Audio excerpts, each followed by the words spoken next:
Hello everyone, welcome you in your class 6 in chapter 7 named fractions. This is second video of this chapter. First video में हम लोगों ने ये पढ़ लिया था कि फ्रैक्शन होती क्या है, इसके टाइप्स क्या क्या होते हैं। यही तो हमने बताया था आपको कि जिसमें एक न्यूमरेटर होता है और एक डिनोमिनेटर होता है, वो हमारी फ्रैक्शन कहलाती है। और ये 3 टाइप्स की होती है, जैसे प्रॉपर फ्रैक्शन, इम्प्रॉपर फ्रैक्शन और मिक्स्ड फ्रैक्शन। तो अब बाकी के इसके कन्वर्जन पढ़ते हैं कि फ्रैक्शन में इसमें कन्वर्जन हम कैसे करते हैं। ये इसका लास्ट वीडियो है और इसमें ये हम पूरा चैप्टर कवर भी कर लेंगे। तो कन्वर्जन आप जानते हैं, कन्वर्जन मतलब जो मिक्स फ्रैक्शन होती है उसको प्रॉपर या इम्प्रॉपर फ्रैक्शन में कैसे बदलोगे, या फिर इम्प्रॉपर फ्रैक्शन को मिक्स फ्रैक्शन में कैसे बदलोगे, वो भी तो होता है। जैसे हमने इसके टाइप्स पढ़े हैं, वैसे ही ये एक टाइप से दूसरे टाइप में कन्वर्ट भी हो जाती है। तो कैसे कन्वर्ट हो जाती है देखते हैं इसको। सबसे पहले हम देखते हैं कि मिक्स फ्रैक्शन से इम्प्रॉपर फ्रैक्शन में किसी फ्रैक्शन को कैसे चेंज किया जाता है। तो इसको कन्वर्ट करने के लिए आपको सामने एक एग्जाम्पल दिया है। इस एग्जाम्पल में आपको एक मिक्स्ड फ्रैक्शन दी हुई है, मतलब 7 होल 2/3। मिक्स फ्रैक्शन कौन सी होती है, जिसमें आपका एक होल नंबर और फ्रैक्शन दोनों होती हैं। ठीक है, तो इसको हम कैसे करेंगे, बहुत ईजी है, देखते हैं। इसमें सबसे पहले आपको इस नीचे डिनोमिनेटर को इस होल नंबर से मल्टीप्लाई कराना होता है, और इसके बाद ये जो ऊपर न्यूमरेटर होता है उसको ऐड कर देना होता है। बस हो गया हमारा कन्वर्जन। नहीं आया ना समझ में? चलो अब आता है समझ में आपको। इस 3 की 7 से मल्टीप्लाई, यानी कि डिनोमिनेटर की होल नंबर से मल्टीप्लाई, तो हम करते हैं 3 × 7। ओके, और नेक्स्ट क्या करते हैं, नेक्स्ट में जो पहले जोड़ी लेते हैं, तो 3 7 जा कितना होता है 21। ठीक है, और प्लस कितने करने, ऊपर वाला न्यूमरेटर प्लस कर देना, तो टोटल हो गया हमारा 23। अब ये तो हुआ हमारा सिर्फ इसका मल्टीप्लिकेशन और एडिंग। अब अगर हमने चेंज किया मिक्स फ्रैक्शन को, तो ये भी फ्रैक्शन में ही तो आएगी, यानी कि इम्प्रॉपर फ्रैक्शन बनेगी। तो अब इसका न्यूमरेटर और डिनोमिनेटर क्या होगा, तो जो भी हमारा निकल के आया ये तो न्यूमरेटर हो गया। अब डिनोमिनेटर कितना होगा, डिनोमिनेटर हमारा हो जाएगा, इसके लिए हम देखेंगे डिनोमिनेटर इज, हाँ, तो जो इसके नीचे डिनोमिनेटर होता है वही रहता है। ठीक है, उसमें कोई चेंजिंग नहीं होती है। तो यहाँ भी 3 ही रहेगा, आप यहाँ भी 3 कर लेंगे और लास्ट भी 3 ही रहेगा। तो जो फाइनल आंसर आपका होगा वो कितना हो जाएगा, 23/3 हो जाएगा। दिस इज योर आंसर, है ना सूर्य जी। ऐसा ही हम अगला नेक्स्ट और देखते हैं करके। तो नेक्स्ट वाले में क्या है, नेक्स्ट में दिया है हमारे पास 4 होल 3/5। तो यहाँ भी हम क्या करेंगे, इस 5 की पहले 4 से मल्टीप्लाई, तो 5 × 4। ठीक है, और ऐड कितना करेंगे, तो इसका 5 4 हो जाता 20, और जो न्यूमरेटर में है उसको ऐड कर देंगे, तो ऐड हो जाएगा हमारा 3। तो यहाँ भी आंसर 23, लेकिन डिनोमिनेटर में कितना होगा, न्यूमरेटर इस बार 5 है तो इसका 5 ही रहेगा। This is your answer. तो ये है हमारा मिक्स फ्रैक्शन से इम्प्रॉपर फ्रैक्शन में कन्वर्जन। आई होप आप समझ गए होंगे और आपको अच्छे से समझ आ गया होगा, है ना। अब नेक्स्ट हमारा है इम्प्रॉपर से मिक्स फ्रैक्शन करना। तो इम्प्रॉपर से मिक्स फ्रैक्शन कैसे करेंगे, सेम उसका उल्टा होता है। जैसे अभी हमने जो देखो फ्रैक्शन मिक्स फ्रैक्शन ली थी, ये 7 होल 2/3। ठीक है, तो 7 होल 2/3 का जो आंसर आया था वो आया था हमारा 23/3, यही तो था। अब हम इसी को मिक्स फ्रैक्शन बनाते तो देखते हैं कि क्या आंसर हमारा 7 होल 2/3 आ रहा है, 7 होल 2/3 आ रहा है। तो इसको चेक करते हैं। ठीक है, कैसे करते हैं, देखो इसका आंसर हमारा 7 होल 2/3 होना चाहिए। ठीक है, क्या हो रहा है, इसके लिए हम सबसे पहले डिवीजन करेंगे। अब तो आता होगा ना आपको डिवाइड करना, तो डिवाइड करने में हमें क्या करना होगा, जो नीचे आपका डिनोमिनेटर दिया ना, इससे डिवाइड करेंगे न्यूमरेटर के लिए। तो कैसे करेंगे, 23 को डिवाइड करेंगे 3 से, तो यहाँ आपका जो आंसर आएगा वो ऐसे करके आएगा, 3 7 जा होता है 21, और यहाँ पे कुछ रिमाइंडर बचा, तो रिमाइंडर बचा हमारे पास 2। ठीक है, अब ये आपका आंसर हो चुका है लगभग। इसको लिखना बाकी बचा है। तो लिखते कैसे हैं, आपको मालूम है, यहाँ पे जो सबसे बड़ा नंबर है आपका वो होता आ गया आपका आंसर। तो आंसर में क्या आया हमारा, इधर जो क्यूसेंट होता है वो होल नंबर होता है, तो होल नंबर हो गया हमारा 7, तो 7 होल। और क्या करते हैं, और बाकी का हमारे पास जो रिमाइंडर बचा उसको हम न्यूमरेटर बना देंगे, यानी कि जो सबसे नीचे है वो सबसे ऊपर पहुंच जाएगा। और बाकी डिनोमिनेटर की तो आपको चिंता ही नहीं करनी है, क्योंकि डिनोमिनेटर चेंज ही नहीं होगा, वो जो है वही रहेगा।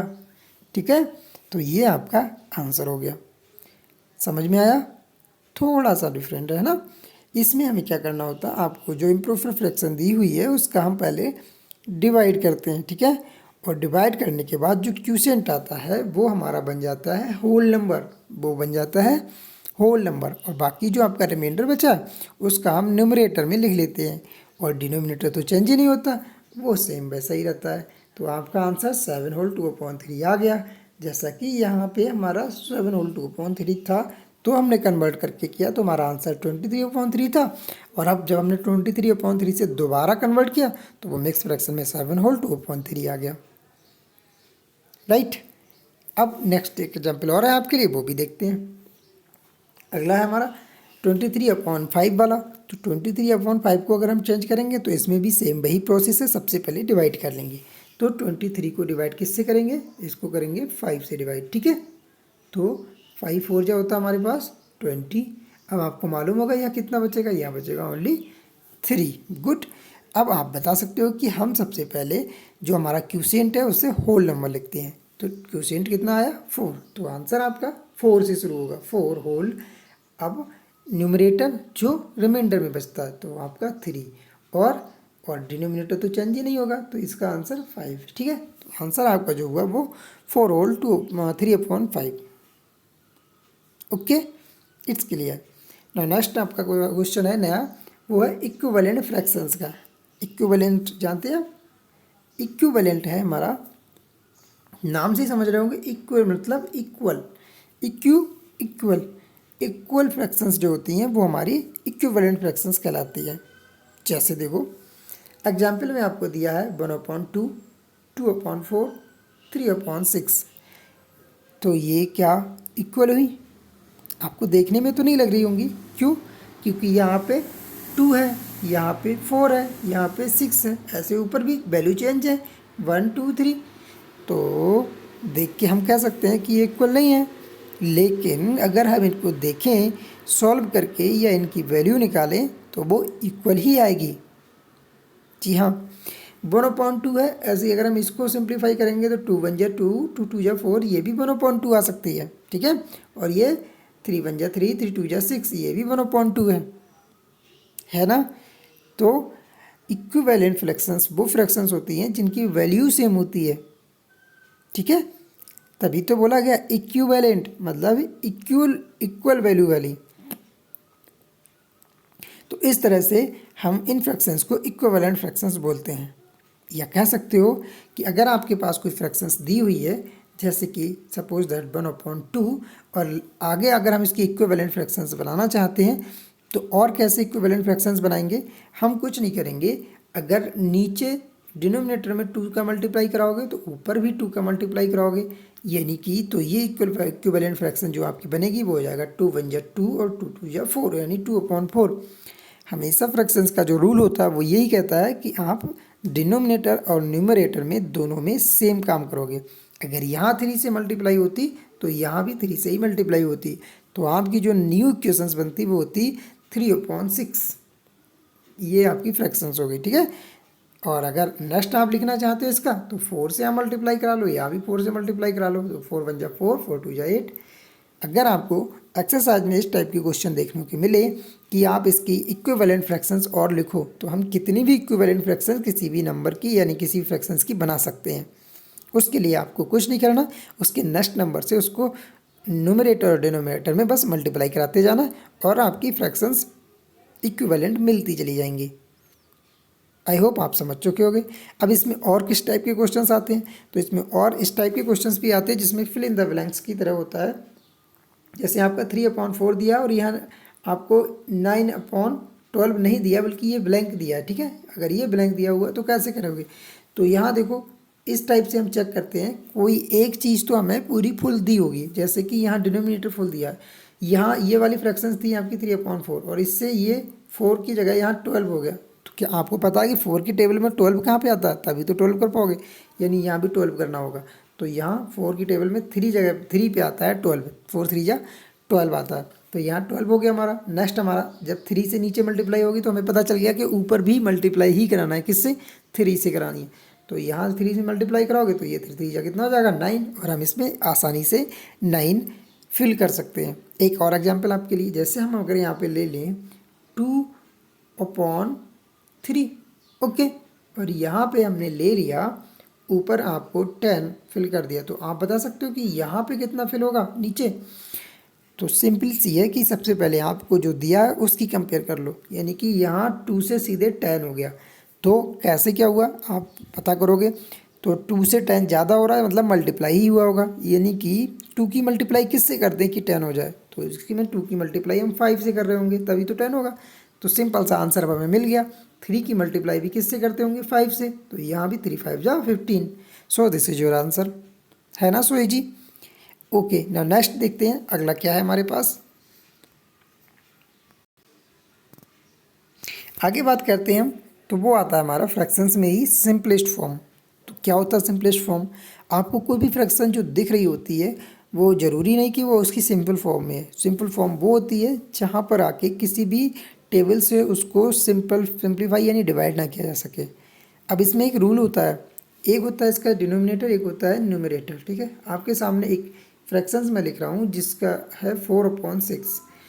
तो अब आपको ये देखना होता है कि ये दोनों नंबर न्यूमरेटर और डिनोमिनेटर किसी एक टेबल्स में आते हों तो हम इसको सिंप्लीफाई कर सकते हैं, अगर नहीं आते होंगे तो फिर वो उसका सिंपल फॉर्म ही बोला जाएगा। जैसे 4 और 6 दोनों किस टेबल में आते हैं, तो आपको पता है 4 2 की टेबल में और 6 की सॉरी 4 और 6 दोनों 2 की टेबल में आते हैं, ठीक है। तो कैसे करेंगे, 4 2 जा 6, अगर 2 से डिवाइड कराओगे तो यहाँ 2 ही तो आएगा, और 6 के लिए 2 3 जा 6, ठीक है। तो यहाँ 2 2 जा 4, 2 3 जा 6, तो इसकी जो सिंपल फॉर्म होगी वो कितनी बची, अब ये बची हमारी 2/3।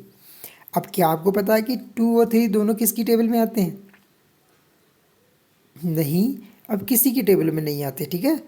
इसमें 1 अप्लाई नहीं करेंगे, 1 की टेबल में सारे नंबर्स आते हैं और उसको हम अगर उससे करेंगे तो सेम आंसर यही आएगा, ठीक है। इसलिए 1 को हम छोड़ देते हैं और 1 से आगे की टेबल देखते हैं, अगर किसी टेबल में आता तो इसका और सिंप्लीफाई हो सकता था, लेकिन अभी ये अब दोनों नंबर किसी की टेबल में नहीं आते। तो ये इसका सिंपल फॉर्म हो गया। आई होप आप अब समझोगे कि क्या होता है सिंपल फॉर्म। सिंपल फॉर्म वो होता है जब आपका दोनों न्यूमरेटर और डिनोमिनेटर किसी एक भी टेबल में ना आए, ठीक है। अब देखते हैं और नेक्स्ट आपके पास एग्जाम्पल दिया है 12/18। तो 12/18 को कैसे करेंगे सिंपली फॉर्म, देखो अगर हम चेक करें तो ये 12 जो है ना वो सबसे पहले तो 3 की टेबल में भी आ रहा है और 4 की टेबल में भी आ रहा है और 2 की टेबल में भी आ रहा है, लेकिन 4 की टेबल में नीचे जो डिनोमिनेटर में 18 दिया है वो नहीं आता, ठीक है ना, ये नहीं आता। तो ये हमें चेक करना है कि जो दोनों की टेबल में आता है हम उसी से सिंप्लीफाई कर सकते हैं। तो चलो करते हैं 3 से, क्योंकि 3 दोनों में आता है। तो ये 3 से अगर हम डिवाइड करेंगे तो 3 की टेबल में 12 कहाँ पाता है 4 जा पे, तो यहाँ हो गया 3 4 जा 12 और यहाँ 3 6 जा 18। तो यहाँ जो आपका आंसर आएगा 4/6 आएगा। क्या कह सकते हो कि ये इसकी सिंपलेस्ट फॉर्म है, नहीं, ये अभी भी सिंपलेस्ट फॉर्म नहीं है, क्योंकि ये दोनों फिर से किसी की टेबल में आते हैं और वो है टेबल 2। तो फिर से 2 से इसको डिवाइड करो, 2 2 जा कितना हो गया 4 और 2 की टेबल में 6 कहाँ पे आता है 3 जा पे। तो लास्ट आपका जो आंसर बचा 2/3 बचा। इसका एक तरह और तरह था, कैसे कर सकते थे इसको, दूसरी तरीके से इस तरह से कर सकते थे कि आपका जो आंसर दिया हुआ है 12/18 ये 2 की टेबल में भी आता है। तो 2 से अगर करते तो ये कैसे होता, तो 2 से क्या करते, तो 2 की टेबल में 12 आता है 6 पे, तो 2 6 जा 12 और 18 आता है 9 पे, तो 2 9 जा 18। लेकिन अब भी ये सिंपलेस्ट फॉर्म नहीं है, क्योंकि 6 और 9 दोनों फिर किसी की टेबल में आते हैं, वो टेबल है 3। तो 3 से फिर से इसको डिवाइड करोगे तो 3 2 जा 6 यानी कि 2 और 3 3 जा 9 यानी कि 3। तो लास्ट में भी आंसर 3 बचा और यहाँ इस तरह से भी 3 बचा। तो आपके पास हो सकता है कि एक फ्रैक्शन दो या दो से ज़्यादा टेबल्स में आती हो तो आप किसी भी टेबल से करोगे तब भी आपका आंसर सेम ही आएगा। नो, इसमें कोई फ़र्क नहीं है, टेंशन लेने की ज़रूरत नहीं कि आपको पता ही नहीं है कि किससे इसको सिंप्लीफाई करें, 2 से या 4 से। अगर 4 से हो रहा तो 4 से भी करोगे, और अगर 2 से हो रहा तो 2 से कर देंगे, 3 से हो रहा तो 3 से कर देंगे, ठीक है। लेकिन शर्त यही है कि आपका दोनों नंबर यानी कि न्यूमरेटर और डिनोमिनेटर दोनों एक टेबल में आते हो तब। आगे नया टॉपिक है हमारा like fraction and unlike fractions. जैसा कि आपको पता है, नाम से ही पता चल रहा, लाइक मतलब एक जैसी फ्रैक्शंस होंगी और अनलाइक मतलब अलग अलग टाइप की फ्रैक्शंस होंगी। तो कैसे करेंगे? लाइक फ्रैक्शंस वो फ्रैक्शंस होती हैं जिसके डिनोमिनेटर सेम होते हैं, ठीक है। तो जैसे आपने देखा होगा 1/5, 2/5, 13/5, 18/5, इन सब में क्या चीज़ एक जैसी दिख रही है आपको? वो दिख रही है डिनोमिनेटर, और इसमें सब 5 ही तो है। तो अगर डिनोमिनेटर आपके एक या एक से ज़्यादा फ्रैक्शंस में, मतलब दो या दो से ज़्यादा फ्रैक्शंस में डिनोमिनेटर सेम है तो वो फ्रैक्शंस आपकी लाइक फ्रैक्शंस कहलाएंगी, ओके। और अनलाइक फ्रैक्शन क्या होती है? सेम इसका अपोजिट। अनलाइक फ्रैक्शन में ये जो डिनोमिनेटर सेम था वो नहीं रहेगा सेम, ठीक है। तो ऐसी फ्रैक्शन जिसका डिनोमिनेटर सेम नहीं होगा वो आपकी अनलाइक फ्रैक्शन होंगी। देखने में तो आपको लग रहा होगा कि इसमें न्यूमरेटर सेम होगा, लेकिन नहीं, अनलाइक फ्रैक्शन में कुछ भी सेम नहीं होता, ठीक है। हाँ, ये हो सकता है कि उसका न्यूमरेटर बाई चांस सेम हो सके, लेकिन ऐसा ज़रूरी भी नहीं है। आपको इसमें कुछ भी सेम नहीं दिखेगा, यानी कि डिनोमिनेटर सेम नहीं होगा, या 3 है या 6 है, 5, 8, 13, तो यहाँ आपके सब में डिनोमिनेटर अलग अलग हैं, ठीक है। तो इसका मतलब ये हुआ कि ये अनलाइक फ्रैक्शन है। अब आप अच्छे से समझ गए ना दोनों में अंतर। लाइक फ्रैक्शंस वो होती हैं जिसमें डिनोमिनेटर सेम होते हैं, और अनलाइक फ्रैक्शंस वो होती हैं जिसमें डिनोमिनेटर सेम नहीं होते हैं। अब इसका यूज क्या है, देखते हैं इसका यूज क्या होगा। इसका यूज हमारा एडिशन और सब्ट्रैक्शन और कंपैरिजन में होगा। कैसे? अगर आपके पास लाइक फ्रैक्शंस दी हुई हैं तो एडिशन, सब्ट्रैक्शन और कंपैरिजन बहुत आसान है, और अगर अनलाइक फ्रैक्शन दी हुई है तो ये काम थोड़ा सा टफ हो जाता है, ठीक है। लेकिन अब देखो कैसे करते हैं। ये दोनों आपको लाइक फ्रैक्शन मिल रही होंगी 1/2 और 3/2, क्यों? क्योंकि दोनों का डिनोमिनेटर सेम है। तो अगर इसको हमें ऐड करना होगा तो कैसे ऐड करेंगे? लाइक फ्रैक्शंस में हमेशा एलसीएम लेने की ज़रूरत होती ही नहीं है, तो हम क्या करते हैं, सीधे सीधे सेम वही रहता है नीचे डिनोमिनेटर जो आपका लाइक फ्रैक्शंस में दिया है। तो दोनों का 2 है तो यहाँ 2 ही रह जाएगा बस। और अब क्या करना है, अब ये अगर प्लस लगा हुआ तो जोड़ देंगे, और माइनस लगा हुआ तो माइनस कर देते। तो हालांकि यहाँ प्लस है तो हम क्या करेंगे, 3 और +1 ऐड करके 4 हो जाएगा। तो हमारा जो आंसर आया वो कितना आ गया, 4/2 आ गया, ठीक है ना, ईजी। तो लाइक फ्रैक्शंस में इसीलिए ईजी होता है। अच्छा, सेकंड देखते हैं। इसमें भी लाइक फ्रैक्शन है और यहाँ पे आपका जो डिनोमिनेटर है वो 7 है, तो यानी कि चेंज नहीं होगा, 7 ही रहेगा। तो यहाँ हमने 7 ले लिया, और ऊपर क्या करना, ऊपर इसके न्यूमरेटर सीधे सीधे ऐड कर लेने हैं। तो 8 और 3 11 हो जाएगा। This is your answer, 11/7। अब अगर माइनस होता तो कैसे करते? जैसे यहाँ देखो माइनस है, तो इस माइनस वाले में हमें सिर्फ कुछ नहीं करना, जहाँ प्लस कर लेते हैं वहाँ माइनस कर देना। तो डिनोमिनेटर तो सेम ही रहेगा, 7 और -5 - 2 हो जाएगा 3। तो आंसर आपका हो जाएगा 3/7। So easy. अच्छा, अगर आपका डिनोमिनेटर सेम ना हो तो क्या करोगे? अब देखो, अब अनलाइक फ्रैक्शंस में थोड़ा सा अलग तरीका हो जाता है। तो इसमें ये वाला जो आपका एग्जाम्पल दिया है इसमें दोनों अलग अलग है, यानी कि एक जगह 3 है और एक जगह 2 है। तो अब इसको ऐसा नहीं कर सकते कि 3 में 2 जोड़ दो, ऊपर 1 में 1 जोड़ दो, नहीं। पहले हम इनको नीचे डिनोमिनेटर में सेम करते हैं, यानी कि अनलाइक से लाइक फ्रैक्शन में लेके आते हैं। तो उसके लिए हमें क्या करना होगा, इसके लिए हमें इनका एलसीएम लेना होता है। तो 2 और 3 का एलसीएम कैसे लेंगे?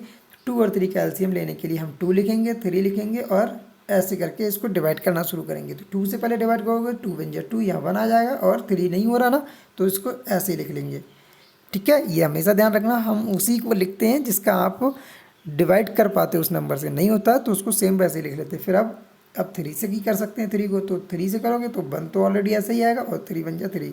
जब नीचे 1 1 आ जाता है इसका मतलब हमारा एलसीएम कंप्लीट हो गया। फिर अब करना क्या होता है? अब करना ये होता है, जो इधर नंबर होते हैं इनका मल्टीप्लाई करना होता था। तो मल्टीप्लाई क्या होगा, 2 3 जा 6, यानी कि अगर हम लाइक फ्रैक्शन बनाएंगे तो उसका डिनोमिनेटर 6 होना चाहिए। तो यहाँ पे हमने 6 कर लिया, ठीक है। अब हमें क्या करना होगा, अब देखो ऊपर हमने अभी एक प्रॉपर्टी पढ़ी थी फ्रैक्शन की, कि अगर हम नीचे कुछ करते हैं डिनोमिनेटर में तो ऊपर वही हमें काम न्यूमरेटर में करना होता है। तो 3 में यहाँ देखो अब इसका मतलब ये हुआ कि दोनों फ्रैक्शंस के नीचे हमने 6 बना लिया। तो अगर इसके नीचे 6 बना लिया तो इसका मतलब 1/3 की जगह 6 करना है। तो 3 की जगह 6, 3 की टेबल 6 कहाँ पाएगा 2, यानी कि नीचे से 2 की टेबल 2 से मल्टीप्लाई कराई है तो ऊपर भी हम 2 से मल्टीप्लाई कराएंगे तभी तो सेम बनेगा। ऐसे इस वाले में तो यहाँ 2 से मल्टीप्लाई करो 2 बन जा 2, तो वो यहाँ लिख लिया 2। नेक्स्ट आपका 1 है तो यहाँ नीचे 2 है, 6 कराने के लिए 3 से मल्टीप्लाई कराई होगी तो ऊपर भी 3 से मल्टीप्लाई कराओगे तो 3 बन जा 3, तो आपका ऊपर जो आएगा 2 + 3/6, ठीक है। तो ऊपर वाले अब ऐड हो जाएंगे क्योंकि अब तो नीचे एक ही आपका लाइक फ्रैक्शन बचा है 6, तो ऊपर वाले ऐड करके 2 और 3 5 हो गए और नीचे 6, तो आपका जो आंसर आएगा वो 5/6 है ना जी। आराम से हो जाएगा। अब कंपैरिजन में अगर यूज करें तो कैसे कंपैरिजन होता है, तो अगर लाइक फ्रैक्शन तो कंपैरिजन बहुत सिंपल होती है। जैसे आपका ये सामने लाइक फ्रैक्शंस दिए और इसमें कंपैरिजन पूछिए कि कौन बड़ा है कौन छोटा है, तो यहाँ देखो नीचे अगर सेम है तो हम कुछ नहीं करते, फिर ऊपर वाले सिर्फ न्यूमरेटर देखने होते हैं। तो न्यूमरेटर में जो बड़ा होगा और जो बड़ा होगा वही आपकी फ्रैक्शन बड़ी होगी, ठीक है। तो यहाँ कौन बड़ा दिख रहा है 7 है 11, तो 11 ऑलरेडी बड़ा है हम जानते हैं, तो हमारा जो बड़ी फ्रैक्शन होगी वो कौन सी होगी 11/8 होगी, तो इसलिए इसका साइन जो है वो 11 की तरफ घूम जाएगा। तो ये था आपका लाइक फ्रैक्शन का कंपैरिजन। लेकिन अनलाइक फ्रैक्शन का कंपैरिजन क्या होगा, तो इसके लिए आपको सेम वही प्रोसेस करना है कि अनलाइक फ्रैक्शन में पहले उनके डिनोमिनेटर सेम करने होते हैं। तो यहाँ 3 है और यहाँ 4 है, तो हमें ऐसे पता ही नहीं चल पाएगा कि कौन सा ज़्यादा है कौन सा कम है, कंपैरिजन थोड़ी सी अलग होगी। तो पहले इसके डिनोमिनेटर अगर सेम कर लें तब तो काम हो जाएगा ना। तो हमें डिनोमिनेटर सेम करने के लिए क्या करना, 3 और 4 का एलसीएम लेना। तो 3/4 का एलसीएम लोगे तो यहाँ देखो 3 का अगर डिवाइड करोगे 3 बन जाए 3 और 4 का हो नहीं सकता तो 4 ऐसे ही रहने दे रहे हैं। अब आगे ये 4 से ही डिवाइड होगा तो 4 से करोगे तो 1 और 4 बन जाए 4। अब हमें क्या करना होता है इन दोनों मल्टीप्लाई, 3 4 जा 12, तो 12 इसका हो गया एलसीएम। तो एलसीएम लेने के लिए हम क्या करना, यहाँ भी 12 बनाना नीचे यहाँ भी 12 बनाना। तो 5/3 अगर हम लें तो 5/3 के लिए नीचे 12 बनाने के लिए 4 से ही तो मल्टीप्लाई करोगे, तो नीचे 4 से मल्टीप्लाई करोगे तो ऊपर भी मल्टीप्लाई 4 से करानी होगी। तो नीचे तो 12 हो गया तो ऊपर भी क्या होगा आपका, तो ऊपर भी हमारा 4 ही होगा, ठीक है। तो ऊपर 4 कैसे होगा, 4 से मल्टीप्लाई कराओगे तो इसके लिए देखते हैं यहाँ हमारा 3 4 जा 12 और यहाँ 5 4 जा 20, तो ये जो फ्रैक्शन बनेगी आपकी वो 20/12 बनेगी। क्यों, क्योंकि हमने इसका नीचे 12 बनाया तो ऊपर भी नीचे 4 से मल्टीप्लाई हुई तो ऊपर भी 4 से मल्टीप्लाई हुई, तो पहले वाले इसकी वैल्यू जो होगी वो आपकी 20/12 हो जाएगी। ऐसे सेकेंड वाले में अगर 12 बनाओगे तो यहाँ भी आपको 3 से नीचे मल्टीप्लाई करानी होगी, ठीक है। तो जब 3 से कराओगे तो 12 हो जाएगा, ऐसे ही ऊपर फिर ऊपर से भी 3 से होगी तो 2 3 या 6, तो दूसरी आपकी आ गई 6/12। अब आप आसानी से बता सकते हो कि 20/12 ज़्यादा है या फिर 6/12 ज़्यादा है। अब तो सिंपल हो गया ना। तो आप देख रहे होगे नीचे जब सेम है तो ऊपर बस वाले देखने होते हैं। तो 20 ज़्यादा है तो इसका मतलब क्या हुआ 20 हमारा ज़्यादा होगा, यानी उसी की तरफ साइन लगेगा। तो आपका आंसर जो हुआ वो हो गया, आपका आंसर हुआ हमारा 5/3 वाली ज़्यादा है, ठीक है। तो इस तरह से ऐसे करके कंपैरिजन कर लेंगे। आई होप अब आप समझ पाए होंगे और ऐसे ही आपको एक्सरसाइज के क्वेश्चन करने होंगे, ठीक है। तो अब आपका ये चैप्टर पूरा कंप्लीट होता है और एक्सरसाइज के क्वेश्चंस भी आप इस तरह से हो जाएंगे। तो आप लोग इसकी प्रैक्टिस कीजिएगा। आगे नए चैप्टर के साथ फिर से मिलते हैं, तब तक के लिए मस्त रहो और स्वस्थ रहो, एंजॉय करो, खूब ज़्यादा पढ़ो। Bye bye.